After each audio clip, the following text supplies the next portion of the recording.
Kalamassery poly principal Aju Thomas telephone ലൈനിൽ ചേരുന്നുണ്ട്. ശ്രീ അജു തോമസ്, ഇത് KSU ആണെന്ന് പറയുന്നു, SFI ആണെന്ന് KSU പറയുന്നത്. എന്താണെങ്കിലും കോളേജിന്റെ ഹോസ്റ്റലിൽ നിന്ന് 2 കിലോ കഞ്ചാവ് പിടികൂടിയിരിക്കുന്നു. ഹോളി ആഘോഷങ്ങൾക്കായി എത്തിച്ചതാണ് എന്നാണ് കരുതുന്നത്. എന്താണ് താങ്കളുടെ വിശദീകരണം?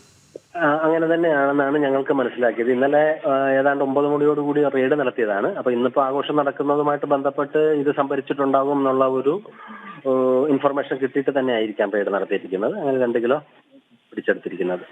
ഈ പല പേരുകൾ പറയുന്നുണ്ട് അങ്ങോട്ടും ഇങ്ങോട്ടും. KSU SFIയുടെ പേരും SFI KSUവിന്റെ പേരും ഒക്കെ പറയുന്നുണ്ട്. എന്താണ് പക്ഷേ യഥാർത്ഥത്തിൽ ഔദ്യോഗികമായി പിടിയിലായവർക്ക് ഇതിനുമായിട്ടുള്ള ബന്ധം എന്താണെന്നുള്ളത് അന്വേഷിച്ചിട്ടുണ്ടോ? ഇല്ല, അത് ഞാനും ഇപ്പൊ ന്യൂസ് ചാനലുകളിൽ ഇങ്ങനെ പറയുന്നത് കേൾക്കുമ്പോൾ മാത്രമാണ് എനിക്കും അങ്ങനെയൊക്കെ അങ്ങനെ അറിവ് കിട്ടിയിരിക്കുന്നത്. എന്തായാലും ഇന്നലെ 3 കുട്ടികളെയാണ് അവര് കസ്റ്റഡിയിലെടുത്തത്. അതിനുശേഷമുള്ള കാര്യങ്ങൾ ഞങ്ങൾക്കൊരു വ്യക്തതയില്ല. താങ്കൾ സൂചിപ്പിച്ചതുപോലെ കുട്ടികളെയാണ് കസ്റ്റഡിയിൽ എടുത്തിരിക്കുന്നത്. അപ്പോൾ ഹോസ്റ്റൽ അധികൃതരെയോ കോളേജ് പ്രിൻസിപ്പലിനെയോ ഒന്നും ഇക്കാര്യത്തിൽ അവർ ഔദ്യോഗികമായ അറിയിപ്പൊന്നും നൽകിയിട്ടില്ലേ? ഞങ്ങൾ റെയ്ഡ് നടക്കുന്ന സമയത്ത് ഞങ്ങളുടെ സാന്നിധ്യം അവിടെ ഉണ്ടായിരുന്നു. അപ്പോൾ ഇതിനു മുൻപ് ഇത്തരത്തിൽ കഞ്ചാവ് കണ്ടെത്തുക, അല്ലെങ്കിൽ അവർ പറയുന്നു ലഹരിക്കെതിരെ പ്രവർത്തിക്കുന്നവരാണ് അവരെന്ന്, അവരെ അവിശ്വസിക്കുകയല്ല. പക്ഷെ അവർ പറയുന്നതിനപ്പുറത്തേക്ക് ഇത് കണ്ടെടുത്തു എന്ന് പറയുന്നതും ഈ പേരുകളുമൊക്കെ യാഥാർത്ഥ്യമാണ്, ഞങ്ങളാരും സൃഷ്ടിച്ചതല്ല. അപ്പോൾ അവിടെ ഇതിനു മുൻപും ഇത്തരത്തിലുള്ള കേസുകൾ ശ്രദ്ധയിൽപ്പെട്ടിട്ടുണ്ടോ? ഇതൊരു ലഹരി വിരുദ്ധ പ്രവർത്തനം ഒരു 6 മാസമായിട്ട് ഈ ക്യാമ്പസിൽ നടക്കുന്നുണ്ട്. അതൊരു പക്ഷേ ഇപ്പോൾ ഈ ചർച്ചകൾക്ക് നിങ്ങൾ ചർച്ച ചെയ്യുന്നതിന് മുമ്പേ തന്നെ ഇപ്പൊ ക്ലാസ്സുകളിൽ നിന്നൊക്കെയുള്ള ബിഹേവിയർ ഒക്കെ വെച്ചിട്ട് ഞങ്ങൾ ഇതിന്റെ ഒരു സാധ്യത നേരത്തെ മനസ്സിലാക്കിയിട്ടുണ്ടായിരുന്നു. അപ്പൊ അത് ഈ ആഘോഷങ്ങൾ നടക്കുന്ന സമയങ്ങളിലൊക്കെ നമ്മൾ അധികാരികളെ ഇത് സമയാസമയങ്ങളിൽ അറിയിക്കുകയും ചെയ്യുന്നുണ്ട്. അപ്പൊ ഈ ഹോളി ആഘോഷത്തിനും സ്വാഭാവികമായിട്ടും നമ്മൾ പോലീസിന് എഴുത്ത് നൽകുകയും അവരുടെ ഭാഗത്തു നിന്നുള്ളൊരു ജാഗ്രത സ്വാഭാവികമായിട്ടും എല്ലാ തവണയും ഉണ്ടാകാറുണ്ട്. ഇപ്പൊ എനിക്ക് തോന്നുന്നു ഇപ്പൊ കൂടുതലായിട്ടും ഇപ്പൊ ഇത്തരം കാര്യങ്ങൾ ചർച്ച ചെയ്യപ്പെടുന്നത് കാരണം തന്നെ കുറച്ചും കൂടി ഒരു മെച്ചപ്പെട്ട രീതിയിലുള്ള പ്രതികരണം പോലീസിന്റെ ഭാഗത്തുനിന്ന് ഉണ്ടായിട്ടുണ്ടാവാം.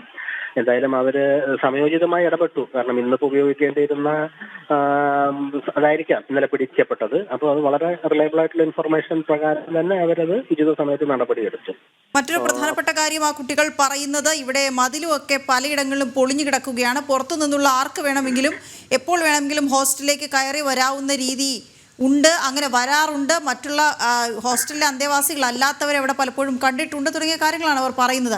അത് വളരെ അപകടകരമായ ഒരു സാഹചര്യമല്ല. അതായത് ഇതിപ്പോ നമ്മള് പട്ടണത്തിന്റെ നടുക്കുള്ള ഒരു സ്ഥാപനമാണ്. 51 ഏക്കർ സ്ഥലമുണ്ട് ഈ ക്യാമ്പസ്. ചുറ്റുമതിലുണ്ടെങ്കിൽ പോലും ചില സ്ഥലങ്ങളിലൊക്കെ വീക്കായിട്ടുള്ള ഏരിയകളും ഒക്കെ ഉണ്ടാകാം, അല്ലെങ്കിൽ അതിലേക്ക് ചാടിക്കിടക്കാനുള്ള സാധ്യതകൾ ഉണ്ടാകാം. പക്ഷെ ഹോസ്റ്റലിൽ നമ്മൾ കറക്റ്റ് സമയത്ത് ലോക്ക് ചെയ്യും. അവിടെ റെസിഡന്റ് ട്യൂട്ടറുണ്ട്. ഇന്നലെയും ഉണ്ടായിരുന്നു 2 റെസിഡന്റ് ട്യൂട്ടർമാരുണ്ടായിരുന്നു. കാരണം അവർ പോലും ഈ റെയ്ഡ് നടക്കുന്ന കാര്യം അവർ അറിഞ്ഞിട്ടില്ല. പക്ഷേ റെയ്ഡ് നടക്കുന്ന സമയത്ത് അവരുണ്ടായിരുന്നു, അവരുടെ പ്രസൻസ് അവിടെ ഉണ്ടായിരുന്നു. എന്നെയും വിളിച്ചു വരുത്തിയതാണ്. അപ്പോൾ ഹോസ്റ്റലിനുള്ളിൽ അനധികൃതമായിട്ട് നമ്മുടെ അറിവോടുകൂടി ഈ അടുത്തൊന്നും ആരും താമസിക്കുന്നില്ല. പകല് വന്നു പോയിട്ടുണ്ടെങ്കിലേ ഉള്ളൂ. ഇന്നലെയും നമ്മുടെ ശ്രദ്ധയിൽ അങ്ങനെ പെട്ടിട്ടില്ല. ഇനി ഓടി രക്ഷപ്പെട്ടവരിലാരെങ്കിലും അങ്ങനെ ഉണ്ടോ എന്നുള്ള കാര്യവും പോലീസ് നമ്മുടെ അടുത്ത് വ്യക്തമാക്കിയിട്ടില്ല. അപ്പൊ അതിനെക്കുറിച്ച് ഞങ്ങൾക്ക് ഒരു വ്യക്തതയില്ല. എന്തായാലും ഇന്നലെ റെയ്ഡ് നടക്കുന്ന സമയം അവിടെ പുറത്തുനിന്ന് ആരും ഉണ്ടായിരുന്നില്ല എന്നാണ് ഞങ്ങൾക്ക് മനസ്സിലാക്കാൻ കഴിഞ്ഞത്. കൃത്യമായ പരിശോധനയും നിരീക്ഷണവും എപ്പോഴും നടക്കാറുള്ള ഇടമാണോ ഈ ഹോസ്റ്റലും പരിസര പ്രദേശങ്ങളും ഒക്കെ? CCTV ക്യാമറകളടക്കം? അതെ, CCTV ക്യാമറകളില്ല, പിന്നെ ഹോസ്റ്റലിലില്ല. പിന്നെ എന്താന്ന് വെച്ചാൽ ഈ കോവിഡിന് ശേഷം കുട്ടികളിൽ ഒരു സ്വഭാവത്തിലുണ്ടായ ഒരു ചെറിയ മാറ്റം ഉണ്ടായിട്ടുണ്ട്. അതുമായിട്ട് പൊരുത്തപ്പെട്ട് അവരെ തിരിച്ചു കൊണ്ടുവരാനായിട്ടുള്ള നടപടികൾ നമ്മുടെ ഭാഗത്തുനിന്ന് ഉണ്ടായിട്ടുണ്ട്. അപ്പം ഇതൊന്നും പെട്ടെന്ന് നടക്കുന്ന കാര്യമല്ല. എന്നാലും ഗ്രാജുവലി ഞങ്ങളുടെ കൗൺസിലർ വയ്ക്കുകയും കുട്ടികളെ ഐഡന്റിഫൈ ചെയ്യാൻ രക്ഷിതാക്കളുമായിട്ട് ബന്ധപ്പെടുകയും അത് PTA അതിനകത്ത് സഹകരിക്കുന്നുണ്ട്.